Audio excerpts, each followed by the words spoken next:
Batalnya Presiden Jokowi berkantor di Ibu Kota Nusantara IKN pada Juli lalu segera saja disorot oleh sejumlah pengamat hingga media asing. Jokowi disebut batal pindah ke IKN lantaran belum siapnya sejumlah fasilitas dasar, terutama pasokan air dan listrik. Namun bagi pandangan media asing, penundaan Jokowi berkantor di IKN memicu keraguan keberhasilan IKN. Demikian kata Bloomberg. Sementara channel News Asia CNA menyebut Jokowi tidak menepati janjinya untuk berkantor di IKN. Kasus-kusuk polemik pemindahan ibu kota negara memang sudah lama berlangsung.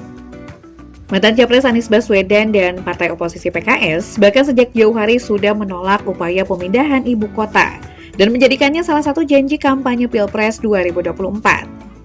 Berpotensi mangkraknya IKN juga kini menjadi bahasan pengamat dan media setelah beredar kabar jika Presiden terpilih Prabowo Subianto tidak lagi memprioritaskan IKN. Bahkan dikatakan berencana menundanya hingga 2 periode atau melemparnya ke presiden berikutnya. Apakah ini berarti nasib IKN akan menyusul sejumlah negara lain yang dianggap gagal pindahkan ibu kota negara?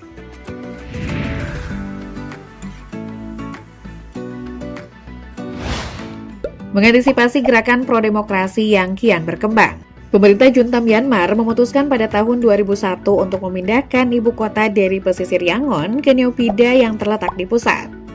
Pembangunan infrastruktur ibu kota baru pun digenjot dan selesai pada tahun 2005. Semua fungsi pemerintahan dengan segera dialihkan ke sana pada tahun berikutnya. Tidak jelas persis mengapa situs itu dipilih. Beberapa mengatakan itu adalah bagian dari strategi militer. Rumor juga menyebut jika keputusan itu dipandu oleh seorang peramal.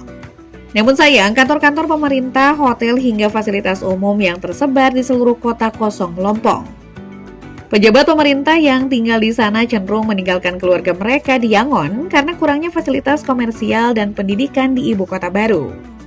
Pemindahan ibu kota ini dinilai gagal disebabkan minimnya keterlibatan publik dalam perancangan, pembentukan, dan pemindahan ibu kota.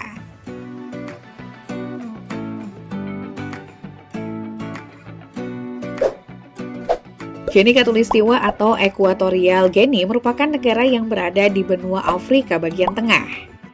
Kota Ciudad de la Paz dipilih menggantikan ibu kota lama Malabo karena kondisinya yang sesuai dengan iklim, keamanan, transportasi untuk jumlah penduduk yang besar, dan kedekatannya dengan sumber energi. Namun, ibu kota baru ini terletak di sebelah timur daratan utama, sedangkan sebagian besar penduduk negara tersebut berkonsentrasi di daratan utama yang memiliki persentase penduduk sebanyak 72%. Pembangunan kota baru ini dimulai pada 2015 dan direncanakan selesai pada 2020. Namun kecuali beberapa bangunan pemerintah, beberapa villa, hotel, dan gereja, konstruksi yang direncanakan tidak dapat diselesaikan karena alasan pendanaan. Akibatnya ibu kota baru ini terlihat seperti kota hantu dengan banyak konstruksi yang mangkrak.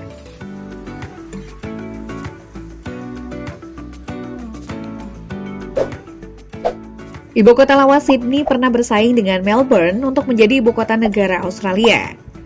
Untuk meredakan persaingan kedua kota, pemegang kebijakan setempat mendirikan Canberra sebagai ibu kota negara yang baru pada 1913. Canberra difungsikan sebagai pusat administratif di mana dibangun gedung parlemen dan pengadilan tinggi Australia, serta kantor pusat semua departemen pemerintah federal dan militer. Pada 1996, Perdana Menteri John Howard mengumumkan kepada publik bahwa dirinya memilih pindah ke Kirribilli House yang menghadap pelabuhan Sydney. Publik Australia menilai langkah ini merupakan semacam pengakuan diam-diam atas kegagalan pemindahan ibu kota. Bahkan mantan Perdana Menteri Paul Keating mengatakan kota Canberra merupakan salah satu kesalahan terbesar negara Australia yang diputuskan lebih dari 100 tahun yang lalu dan harus segera ditinggalkan.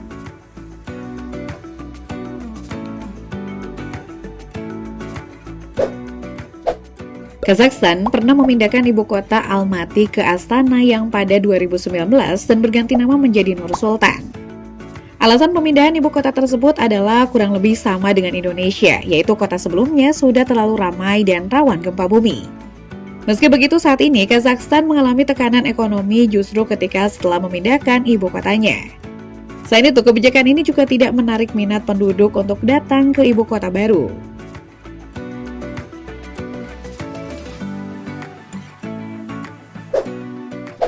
Pada tahun 2015, pemerintah Mesir mengumumkan akan mengganti ibu kota Kairo dengan kota pintar baru yang menawarkan landscape hijau yang luas. Ibu kota baru ini terletak di daerah yang belum berkembang di gurun, sekitar 40 km timur Kairo. Pada 2019, pemerintah Mesir menetapkan biaya pembangunan ibu kota baru mencapai 58 miliar US dollar. Meskipun laju pengerjaan tampak melambat akhir-akhir ini, tahap pertama ibu kota baru ini sudah mencakup menara tertinggi di Afrika berlantai 70. Gedung opera dengan 5 aula, masjid besar, dan katedral terbesar di Timur Tengah. Namun para kritikus berpendapat proyek ini berpotensi akan menjadi mimpi yang mungkin tidak pernah terwujud. Hal itu karena sebagian besar ekonomi Kairo tetap informal, serta satu-satunya sumber air negara itu adalah Sungai Nil yang mengalir melalui Kairo.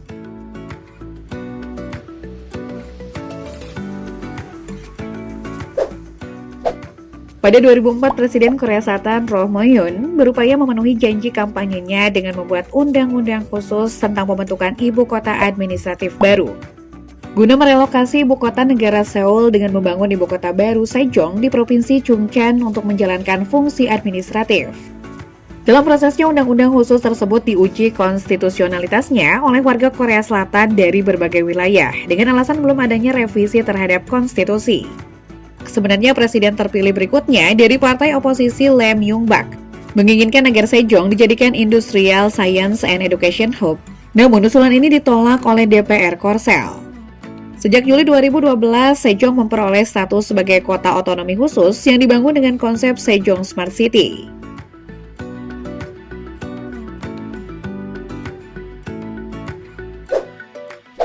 Bolivia memiliki 2 ibu kota, Sucre dan La Paz. Sucre merupakan ibu kota tunggal hingga tahun 1899 ketika kalah dalam perang saudara singkat melawan La Paz. Setelah itu, parlemen dan pelayanan sipil pindah ke kota terbesar Bolivia, La Paz, sementara kekuasaan yudikatif tetap berada di Sucre. Sucre yang terletak di tengah negara merupakan tempat Bolivia didirikan pada tahun 1825. Kota ini memiliki populasi hanya sekitar 250.000 orang dibandingkan dengan 1,7 juta orang di La Paz.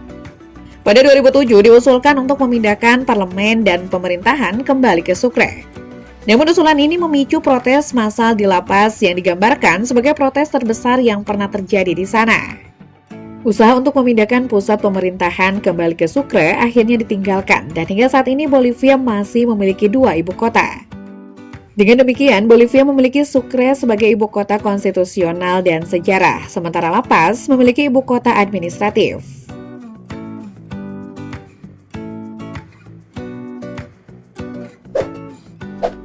Tanzania pernah memindahkan ibu kota negara dari sebelumnya Dar es Salaam ke Dodoma pada 1970. Perpindahan ibu kota negara Tanzania berawal saat masa kolonial Jerman yang menguasai Afrika Timur. Kolonial Jerman memilih Dar es Salaam sebagai ibu kota negara sekaligus pusat pelabuhan dagang di wilayah tersebut. Presiden pertama Tanzania Julius Kambarage Nyerere kemudian memindahkan ibu kota ke Dodoma pada 1973. Namun banyak pihak menilai pembangunan ibu kota itu terburu-buru dan dipengaruhi oleh kepentingan politik. Selain itu, pemindahan dinilai gagal karena lambatnya perkembangan di ibu kota negara yang baru tersebut. Sementara Dar es Salaam justru malah lebih berkembang. Meski Majelis Nasional Tanzania sudah dipindahkan ke Dodoma, namun seluruh kedutaan asing dan kantor pemerintahan masih ada di Dar es Salaam.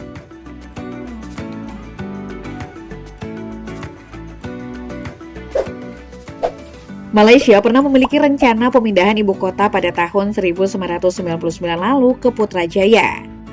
Calon ibu kota baru itu sendiri baru didirikan tahun 1995. Kondisi kemacetan di Kuala Lumpur menjadi salah satu alasan relokasi tersebut. Sebenarnya secara teknis Malaysia tidak memindahkan ibu kota. Putrajaya hanya difungsikan sebagai pusat pemerintahan yang baru dengan statusnya yang hanya pusat pemerintahan. Putrajaya tidak menanggung beban terlampau berat. Sayangnya pemindahan ibu kota tersebut terbilang gagal karena pegawai pemerintah menolak untuk pindah, padahal jarak antara kota terbilang dekat. Sejumlah kantor pemerintahan pun telah dipindahkan ke Putrajaya meskipun pusat perekonomian dan gedung parlemen masih berlokasi di Kuala Lumpur. Pegawai negeri di Malaysia menolak pindah karena alasan tidak ingin meninggalkan keluarganya.